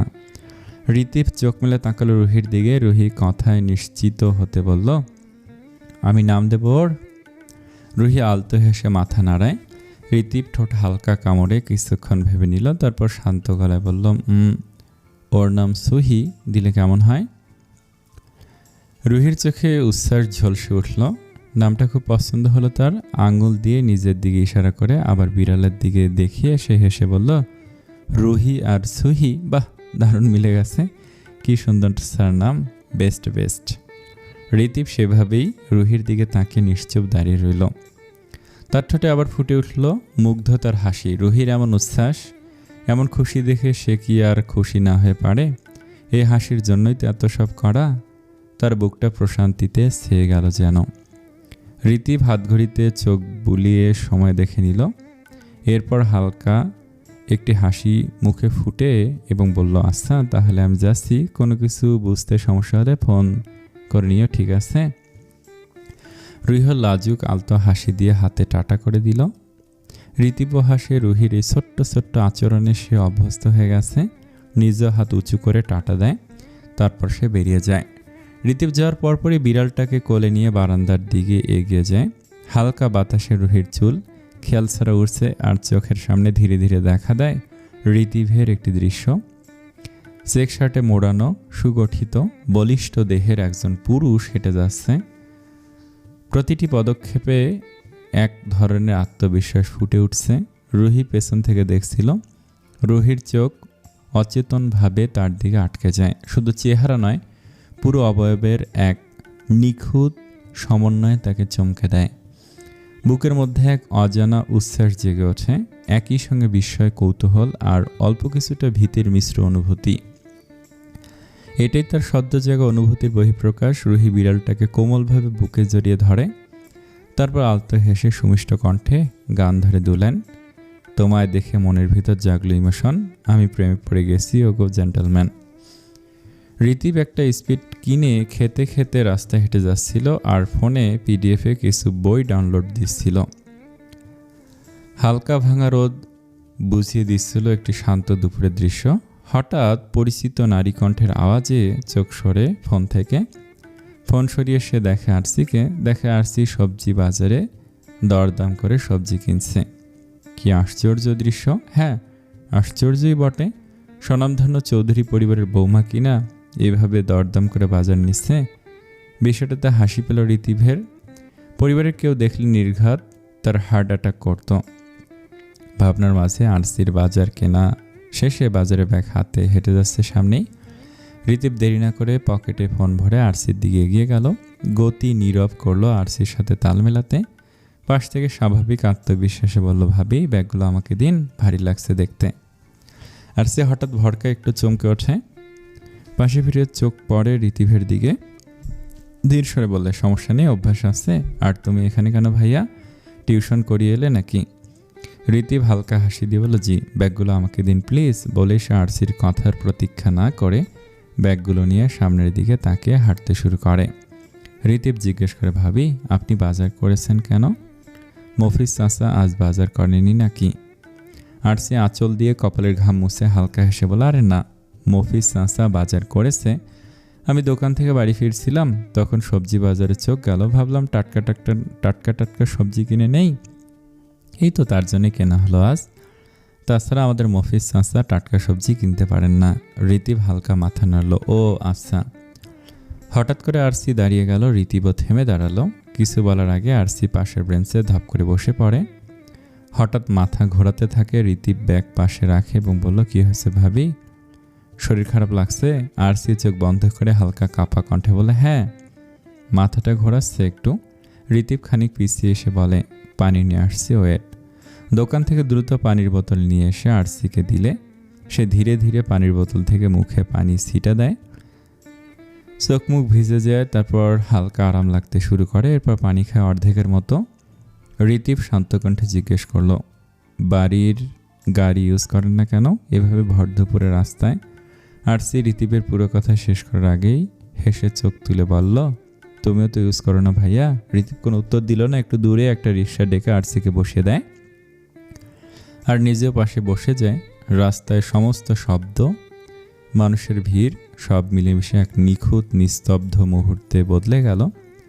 দেবর ভাবির আর কোনো কথা হলো না রাস্তায়। ঋতীব আলগোসে ফোন খুলে রিভানকে মেসেজ করে দিল। রিভান খবর পেতে হাসপাতাল থেকে গাড়ি নিয়ে সোজা বাড়িতে হাজির। ঋতীবের মেজাজটা আসার পর থেকে বুকের ভেতর কেমন একটা অস্থিরতা জমে উঠেছিল। হরি কথা আরসিকে নিয়ে তার কত চিন্তা বলার বাইরে। দরজা খুলে ভিতরে ঢুকতে চোখে পড়ল ড্রয়িং রুমের সোফায় বসে আছে আরসি। পাশে তার মা বসে। আরসির মুখে হালকা ক্লান্তির ছাপ স্পষ্ট। গ্লাসে করে জল খেয়ে নিল অর্ধেক। এত কিছুর পরেও নিজেকে শক্ত দেখানোর চেষ্টায় আছে এই মেয়ে। আর না ভেবে রিভান এক দৌড়ে গিয়ে আরসির পাশে বসলো, কপালে হাত রেখে গলা নরম করে বলল, কি হয়েছে, শরীর খারাপ করছিল? আরসি অবাক হয়ে তার দিকে তাকালো। এই সময় রিভান এখানে কেন? উত্তরে বলল, না সামান্য মাথা ঘুরছিল শুধু। আর আপনি এখন কেন এসেছেন? রিভান আরসির কথার উত্তর না দিয়ে বলল, চলো টেস্ট করাবো। শিবা সঙ্গে সঙ্গে সায় দিলেন, হ্যাঁ বাবা, টেস্ট করিয়ে দেখো তো কি হয়েছে মেয়েটার। এই ভরা রোদে আসা যাওয়া করে প্রতিদিন, নিজের শরীরে এক ফোঁটাও চিন্তা নেই মেয়ের, নিয়ে যাও ওকে রুমে। আরসি চোখ মুখ কুঁচকে হালকা বিরক্তি স্বরে বলল, আরে এত বিচলিত হচ্ছেন কেন আপনারা? ছোটোখাটো একটা ব্যাপার। রিভান কঠিন দৃষ্টি নিক্ষেপ করে আরসির দিকে ধমক দিয়ে বলল, জাস্ট শাট আপ। আরসি রিভানের ধমকে চুপ হয়ে গেল। রিভান আরসিকে চট করে কোলে তুলে নিল। হঠাৎ আরসি তাল সামলাতে না পেরে রিভানের কলার আঁকড়ে ধরল। অনায়াসে সিঁড়ি বেয়ে উঠতে থাকা এই মানুষটাকে এখন সে অনেকটাই বুঝে গেছে। যত কথাই বলুক না কেন, নিজের মনে যা ঠিক করে সেটাই করে ছাড়বে। এক দীর্ঘশ্বাস ফেলে চোখ নামিয়ে নিল আরসি। নিজেদের ঘরে ঢুকে রিভান বিছানায় আলতো করে আরসিকে বসিয়ে দিল। সযত্নে প্রেশার মাপলো, এক এক করে সব চেক করলো, বুঝলো সব স্বাভাবিক, তবু শরীরের মধ্যে একরাশ দুর্বলতা প্রকাশ পাচ্ছে। আরসি মৃদুস্বরে বলল, কিছু হয়নি আমার, অযথা চিন্তা করেছেন। রিভান আরসিকে পাত্তা দিল না। কণ্ঠে ভারী কি ভাব নিয়ে বলল, আমি যে প্রশ্ন করবো ঠিক ঠিক উত্তর দেবে, পাল্টা প্রশ্ন শুনতে চাচ্ছি না। রিভানের এমন ভারিক্কি স্বর দেখে আরসি খানিকটা থমকে গেল। ভয়ে চুপচাপ মাথা নাড়ল সে। রিভান সেভাবেই গম্ভীর স্বরে প্রশ্ন করা শুরু করলো, মাথা ঘোরাটা কবে থেকে হচ্ছে? আজ প্রথম নাকি আগেও হয়েছে? কয়েকদিন হলো, মাঝে মাঝে একটু দুর্বল লাগে। রিভানের দৃষ্টি আরসির প্রতি তখন আরও গাঢ় হলো। কিছুদিন মানে কতদিন? আর এতদিন কাউকে বলনি কেন? রাগ হলো রিভানের, কিন্তু প্রকাশ করলো না। আরসির মুখের দিকে তাকিয়েই কিছু একটা ভাবা হয়ে গেল তার। ডাক্তারি অভিজ্ঞতা বলা চলে একে। তবু শিওর হয়ে আরসিকে বলল, পিরিয়ড মিস হয়েছে কি? প্রশ্নটা শুনে আরসি ঘাবড়ে যায়। যাওয়ারই কথা, কারণ এমন অনাকাঙ্ক্ষিত প্রশ্ন তার কাছে অস্বাভাবিকই লাগবে। রিভানের প্রশ্নে গাল লাল হয়ে উঠল লজ্জায়। হাঁসফাঁস করে উঠে বলে, তবুও রিভানের গভীর কঠিন দৃষ্টি এড়িয়ে যাওয়া গেল না। সে না ধমক দিয়ে বসে এই লোক। লাজুক স্বরে মাথা নিচু করে বলল, হুম। আর এক মুহূর্তে দেরি না করে রিভান উঠে গেল। ড্রয়ার থেকে টেস্ট কিট এনে আরসির হাতে দিল। দুটো টেস্ট করবে এখনই। কথার ভেতর কোনো প্রশ্নের অবকাশ নেই। আরসি নিঃশব্দে কিট নিয়ে ওয়াশরুমে চলে গেল। সময়ের ভার ঘনিয়ে এলো ঘরের ভেতর। মিনিটগুলো দীর্ঘ নদীর মতো বয়ে চলছে। অবশেষে দরজা খোলার শব্দ, আরসি ফিরে এলো। মুখটা কেমন যেন অন্যরকম লাগছিল, চুপচাপ। অচেনা এক আবেশে ঢেকে গেছে মুখ। হাতে ধরা দুটি কিট এগিয়ে দিল রিভানের হাতে। রিভান কিট দুটো হাতে নিয়ে স্থির হয়ে তাকিয়ে রইল। ফলাফল স্পষ্ট দেখা যাচ্ছে, লাল দুটি দাগ জ্বলজ্বল করছে দুটো কিটই। শ্বাস আটকে গেল তার। এটা কি দম বন্ধ করা অনুভূতি? সত্যি এটা সত্যি? আরসি তখনও নিঃশব্দ, ঠোঁট কাঁপছে, চোখে অজানা ভয়, কিন্তু রিভানের ঠোঁটে এক বিস্মিত অভিভূত প্রাপ্তির হাসি ফুটে উঠল এক ঝটকায়। আরসিকে জড়িয়ে নিল বুকের ভেতর। গলা কেঁপে উঠল অচেনা উত্তেজনায়, কাঁপা কাঁপা কণ্ঠে বলল, এটা সত্যি আরসি? তুমি বুঝতে পারোনি? আরসি অবাক হলে এইভাবে যে এত শক্ত সামর্থ্য মানুষটারও গলা কাঁপছে। সে এতক্ষণ অনুভূতি আটকাতে চেয়েছিল, কিন্তু আর পারল না। বুক ফেটে অশ্রু ঝরে পড়ল। শক্ত করে রিভানকে জড়িয়ে ধরল, বুকে মাথা ঠেকালো। সেভাবেই মাথা নাড়ল নাতে। সে সত্যি বুঝতে পারেনি, সে ভাবেনি এত দূর। এদিকে রিভান নিজের আনন্দের ভাষা খুঁজে পাচ্ছে না। আরসির মুখ দুহাতে তুলে নিল বুক থেকে। দুহাতে নাজলায় তার কান্নারত মুখ দেখল। তারপর একের পর এক অনবরত চুমু বসালো মুখে, কপালে, চোখে, গালে, ঠোঁটে। সব জায়গায় রিভানের ঠোঁটের স্পর্শে আবিষ্কৃত করলো আরসিকে। আবিষ্কৃত হলো দুজনেই। হঠাৎ পাওয়া সুখকে শব্দের বদলে স্পর্শের উষ্ণতায় মিশিয়ে দিতে চেয়ে রিভান। ঘর ভরে উঠল নতুন জীবনের অনুচ্চারিত প্রতিশ্রুতিতে। প্রথম প্রাপ্তির অনাবিল বিস্ময় আর ভবিষ্যতের অগণিত স্বপ্নের কোমল স্পর্শে। বিছানার কিনারে বসে দুজনেই তখনও চুপচাপ ভঙ্গিতে রয়েছে। কাচের জানালা ভেদ করে ঢুকে আসা বিকেলের হালকা আলো ঘরটাকে একরকম আবেশে ভরিয়ে রেখেছে। আরসি মাথা রিভানের বুকে রেখে স্থির হয়ে আছে সে। অথচ দুজনের বুকের ভেতরে উচ্ছ্বাসের ঢেউ থেমে নেই। এই একটা অনাকাঙ্ক্ষিত খুশির খবর কত অদৃশ্য আলো জ্বলে দিল তাদের সম্পর্কে, তা দুজনেই টের পাচ্ছে। হঠাৎ রিভান নিঃশব্দতা ভেঙে ফিসফিস করে বলল, শোনো, এখন সবাইকে কিভাবে বলবো আমরা? আরসি চমকে মুখ তুলে তাকালো, ভাবলো এ কেমন বাচ্চামি কথাবার্তা, কিভাবে বলবে মানে মুখে বলবে? মানে এটা কিরকম কথা? রিভান উচ্ছ্বসিত স্বরে বলল, মানে আমি আসলে বুঝতে পারছি না, কেমন জানি লাগছে। উফ, আমার ফিলিংসটাই বুঝতে পারছো না তুমি আরসি? আরসি রাগী ভান করে তার বাহুতে মৃদু একটা চাপড় দিল। রিভান গলা নামিয়ে গম্ভীর সুরে বলল, আচ্ছা তাহলে চলো সিনেমার মতো করে বলি। বাবা মাকে গিয়ে বলবো আপনারা দাদা দাদি হতে চলেছেন। আরসি হেসে ফেললো, বলল, সিনেমার মতো কই? সবাই তো এভাবেই বলে। রিভান বলল, ঠিক আছে এভাবেই বলবো। ইস, সবার মুখটা দেখার মতো হবে নিশ্চয়ই, কত খুশি হবে সবাই, স্পেশালি আমার দাদি। হ্যাঁ, দাদি আমাকে লজ্জা দেওয়ার আরও ভালো কারণ পেয়ে গেল। এত ভেবো না, আমি গিয়ে খুশির খবরটা দিয়ে আসি। আরসি হঠাৎ নরম স্বরে বলল, আমার না ভয় লাগছে, জানি না সবাই কেমন রিয়াক্ট করবে, লজ্জাও লাগছে। রিভান তার মুখটা দুহাত দিয়ে তুলে কপালে শব্দ করে চুমু এঁকে দিল। চোখে চোখ রেখে ধীরে ধীরে বলল, ভয় কিসের? এই খবরের ভেতর তো শুধু আনন্দ আর আনন্দ, দেখবে মাথায় করে রাখবে তোমার সবাই। আরসি এক চিলতে হাসলো, বুকের ভেতর নতুন জীবনের ধুকপুকানি শুনতে পাচ্ছে। এক হাত ধীরে ধীরে নামিয়ে রাখলো পেটের ওপর, অনুভব করলো নিজের মাতৃসত্তাকে, নিজের মা বা অনুভূতি। মুহূর্তে এক অদ্ভুত উষ্ণতা টের পেল তার সারা শরীরে। মনে হলো নারী জীবনের পূর্ণতার দ্বারে পৌঁছে গেছে সে। পরক্ষণে স্বাভাবিক হয়ে রিভান চলে যাওয়ার পরে আরসি তার মাকে ফোন করে। রিং হতে হতে ভাবলো তার মা কতটা খুশি হবে, আর রুহি ও যে কি করবে। রাত গড়িয়ে প্রায় 9:30, কার্তিকের মাসের শেষ সপ্তাহ। হালকা শীত শীত ভাব বাতাসে লুকিয়ে আছে। শহরের এই ফাঁকা রাস্তাটা প্রতিদিনের মতোই নীরব। কেবল দূরের কোনো অচেনা কুকুরের ডাক আর মাঝে মাঝে ঝিরঝিরে পাতার শব্দ শোনা যাচ্ছে। দিশা দ্রুত পা ফেলে হাঁটছে। সন্ধ্যার সময় এক বন্ধুর বাসায় গিয়েছিল দরকারি কাজে। ফিরতে ফিরতে অনেক রাত হয়ে গেছে। আজ স্কুটি আনেনি, তাই শর্টকাট ধরে হেঁটে ফিরছে। আজ পরনে হালকা রঙের ফুল হাতা শার্ট। হঠাৎ একটা শীষের শব্দ শুনতে পেল। দিশা কাঁধ ফিরিয়ে পাশে তাকায়। রাস্তার এক কোণে 4-5টা ছেলে পেলে দাঁড়িয়ে, চোখে ঠাট্টার ঝিলিক, মুখে সেই চেনা বেয়াদবি হাসি, হাতে সিগারেট, মাঝে মাঝে ধোঁয়া উড়াচ্ছে। এসবে বিরক্তি জমলেও ভয় পায় না দিশা। আজ মারামারি করার মুড নেই, তাই শীষ-টিসকে উপেক্ষা করে এগিয়ে যায়। কিন্তু হঠাৎ একটি অতি বাজে মন্তব্যে অটোমেটিক পা থেমে গেল। না, এখন তো চলে যাওয়ার অপশনই রাখলো না ওরা। স্থানকাল পাত্র মানল না দিশা। আর কোনো হিসেব নিকেশের সময় নেই তার। চকিতে পেছন ঘুরে দাঁড়ালো দিশা, বিদ্যুৎ বেগে এগিয়ে গেল মন্তব্য করা ছেলেটার দিকে। ঘাড় সামান্য কাত করলো, বরফের মতো ঠান্ডা গলার স্বর নিয়ে বলল, আমি কেমন সেটা আমিও জানি, কিন্তু কথাটা কে বলল? দিশার সাহসে অবাক সবাই। জীবনে প্রথম ওরা এমন মেয়েকে দেখলো যে সাহস করে ওদের দিকে গিয়েছে। নির্লিপ্ততা ভেঙে পেছন থেকে এক ছেলে হেসে উঠল, আমি বলেছি বেবি। শব্দটা শেষ হতে দিশার হাত ঘুষির জন্য উঠেছে, কিন্তু তার আগেই দিশা অনুভব করলো ওর পেছনে কেউ দাঁড়িয়ে আছে। তড়িৎ বেগে ঘুরে দাঁড়ালো দিশা। সাহেবই ছিল ওটা। সাহেব জিজ্ঞাসা করলো, হোয়াটস গোয়িং অন? দিশা দাঁতে দাঁত চেপে বলল, they look at me in a bad way. ওদের সবার চোখ গেলে দিতে ইচ্ছে করছে। সাহেব বাঁকা হেসে বলল, দেন ডু ইট বের। খুন কারণে কা জিন্দগি তোমারা হে, আর সবুত হাটানা কা মেরা। দিশা হাসলো প্রত্যুত্তরে। এরপরই বিদ্যুৎ বেগে ঝড়ের ন্যায় এক ঘষি গিয়ে পড়ল ছেলেটার ছোয়াল বরাবর। এতটা তাড়াতাড়ি ঘটল ব্যাপারটা। দিশা বিস্ময়ে তাকিয়ে দেখল সাহেবকে। তার চোখ রক্তবরণ ধারণ করেছে।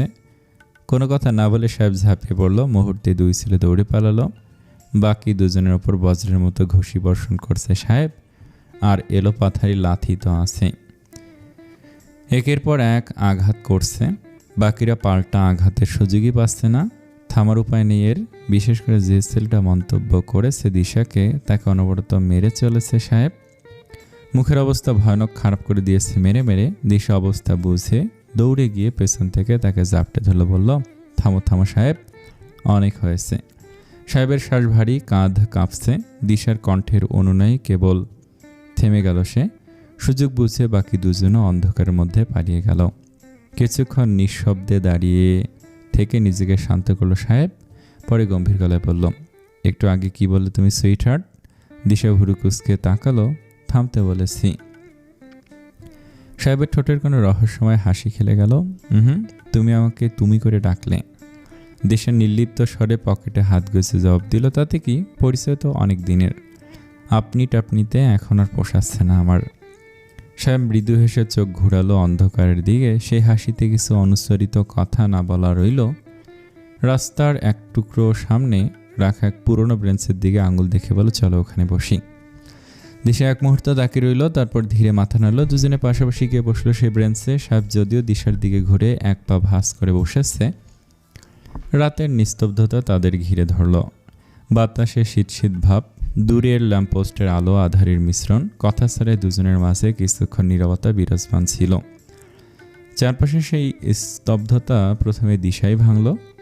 হালকা গলায় অভিমান মিশিয়ে সে বলল, তো বলো, এতদিন কোথায় ছিলে তুমি? অনেকদিন তো হলো, খোঁজখবর নেই। আজ আবার টুস করে দেখা দিলে। সাহেব ঠোঁটের কোণে এক চিলতে হাসি নিয়ে ধীরে জবাব দিল, ইন্ডিয়া গিয়েছিলাম, গতকাল ফিরেছি, সারা জীবনের জন্য। দিশা বিস্মিত চোখে তাকিয়ে বলল, সত্যি? আর তোমার বাপ ভাই বাকিরা? সাহেব হালকা হাসলো, একটা শান্ত এবং গম্ভীর হাসি। বলল, আমার এখানে দুটো বিজনেস আছে। একটা সুন্দর স্থায়ী লাইফ লিড করার জন্য যথেষ্ট। আর আমি ইন্ডিয়া যাচ্ছি না। I want to stay here. সাহেবের কথায় দিশার ভেতরটা হঠাৎ অপ্রত্যাশিত আনন্দে ভরে উঠল। ঠোঁটের কোণে অদেখা হাসি ফুটে উঠল। উত্তেজিত কণ্ঠে জিজ্ঞাসা করলো, মানে তুমি কি ন্যাশনালিটি নিয়ে নিয়েছো এই দেশের? সাহেব গম্ভীর দৃষ্টিতে দিশার দিকে তাকালো। দিশার চোখে তখনও তীব্র কৌতূহল।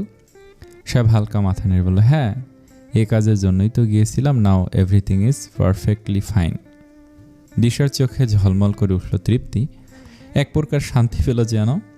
কি একটা ভেবে অল্প হেসে ঠোঁট কামড়ে নিছক মজা করে বলল, জানো সাহেব, আমি ভাবছি এবার বিয়ে করে নেব, কতকাল আর একা থাকবো।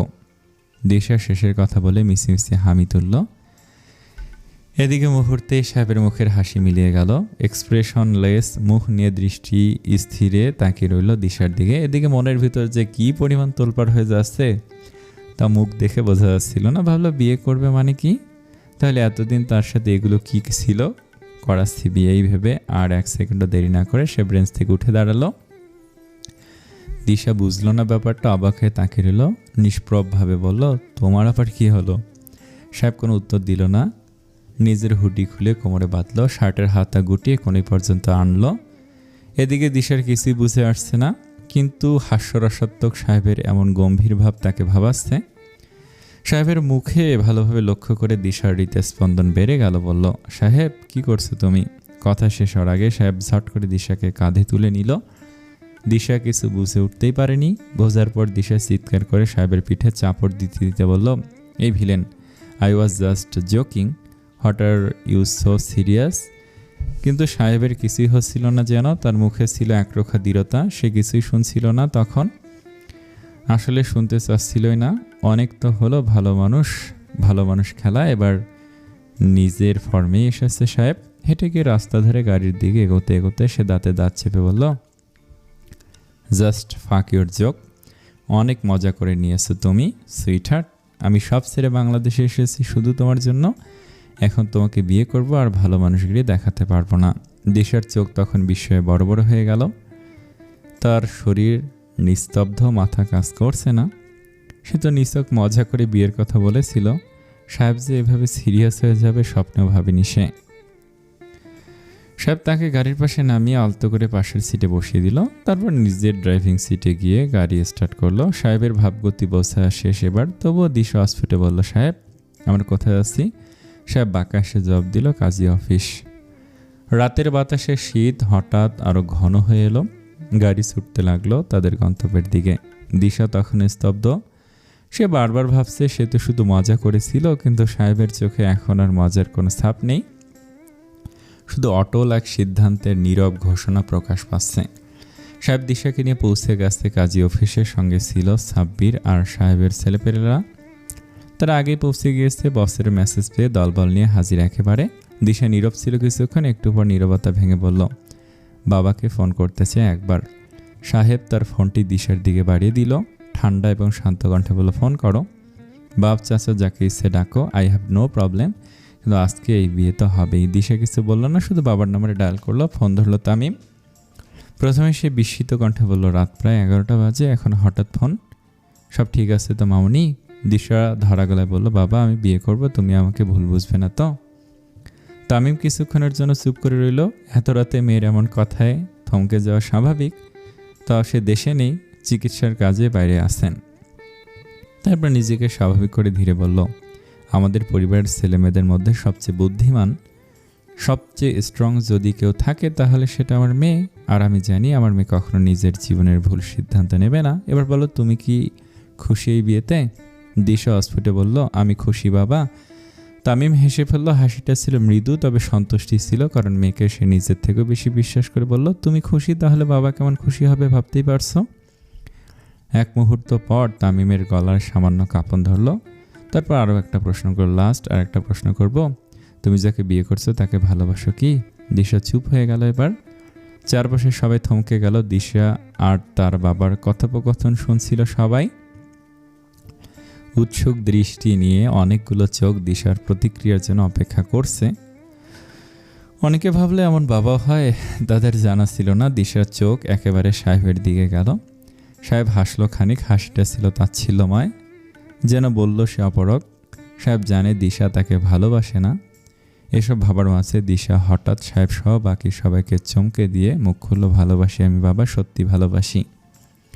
সাহেবের কানে এই কথা যাওয়া মাত্র চরম বিস্মিত হয়ে তাকালো দিশার দিকে। তার চোখে মুহূর্তের জন্য অবিশ্বাসের ছাপ। তারপর সে অবিশ্বাস পাল্টে গেল অপ্রতিরোধ্য আনন্দে। ঠোঁটে ভেসে উঠল প্রাপ্তির হাসি। হ্যাঁ, এটাই তার প্রাপ্তি, তার জীবনের সবচেয়ে সুন্দরতম প্রাপ্তি। ফোনে তামিম বলল, ঠিক আছে, নতুন জীবনের জন্য শুভকামনা। অপারেশন শেষ করে সামনের সপ্তাহে দেশে আসব, তারপর মেয়েজামের সাথে দেখা হবে। দিশা হাসলো শান্তি আর গর্বের সাথে। ফোন কেটে গেলে সাহেবের দিকে ফোন বাড়িয়ে দিল। তারপর আর কি পূর্ণতা পেল সাহেবের ভালোবাসা। নিয়ম মেনে বিয়ে হলো দুজনের। কাবিননামাতে স্বাক্ষর দেওয়ার সময় হঠাৎ সাহেব দিশাকে থামিয়ে দিল। দিশা অবাক হয়ে প্রশ্ন করলো, কি হলো? সাহেব একটু কপাল ভাঁজ করে বলে, ধুর, তোমার জন্য আমার বিয়ে ফিল আসছে না, মনে হচ্ছে আমি কোনো ছেলেকে বিয়ে করছি। লোক শার্ট প্যান্ট পরে আসো। দিশা রেগে গেল। সে ঠোঁট কুচকে বলল, আমার শার্ট প্যান্টের সাথে তোমার এত অ্যালার্জি কেন? তুমি তো আমাকে তৈরি হওয়ারও সময় দিলে না, উঠিয়ে এনেছো আমায়, তারপর আবার আমাকেই দোষ দিচ্ছ। সাব্বির মৃদু হেসে বলল, ভাই বিয়ের দিনে অ্যাটলিস্ট ঝগড়া না করার চেষ্টা করেন, সারা জীবন ঝগড়ার অনেক কারণ পাবেন। এখন আমরা ছবি তুলছি, ডিস্টার্ব করবেন না প্লিজ। সাব্বিরের কথায় সবাই একসাথে হেসে উঠল। সাহেব হাসি মাখা চোখে কোমর থেকে হুডি খুলে তার দিশার মাথায় দিয়ে বলল, নাও, পারফেক্ট লুক। দিশা এক মুহূর্তের জন্য স্তম্ভিত হয়ে রইল। তারপর হাসি ঠোঁট ভেঙে তার মুখে ফুটে উঠল, না চাইতো। সাহেব ঠোঁট পাউট করে হাতের 5 আঙ্গুল এক করে চুমু দেখে বলল, উফ, পুরো বউ। দিশা শব্দ করে হেসে ফেলল সাহেবের কাজে। তারপর স্বাক্ষর করলো। অবশেষে দোয়া করা হলো দুজনের নব দম্পতির জন্য। কিছু মুহূর্ত আগেও যাদের মধ্যে কোনো সম্পর্ক ছিল না, আজ তারা হয়ে গেল স্বামী স্ত্রী। বিয়ের সমস্ত আনুষ্ঠানিকতা সম্পূর্ণ হলো। আইনগত ও ধর্মীয়ভাবে স্বীকৃতি পেল দুজন। আসসালামু আলাইকুম। এই গল্পটা কেমন লাগছে কমেন্টে জানাবেন। এই গল্পটা যদিও বড়, কিন্তু আমার তো অনেক ভালো লাগছে। প্রতিটা চরিত্রকে সুন্দর করে ফুটিয়ে উঠিয়েছে লেখিকা। আমি আশা করব আপনারা পুরো গল্প ধৈর্যের সাথে থাকবেন, লাইক করবেন, কমেন্ট করবেন এবং অবশ্যই সাবস্ক্রাইব মাস্ট বি। অনেক ভালো থাকবেন। আসসালামু আলাইকুম।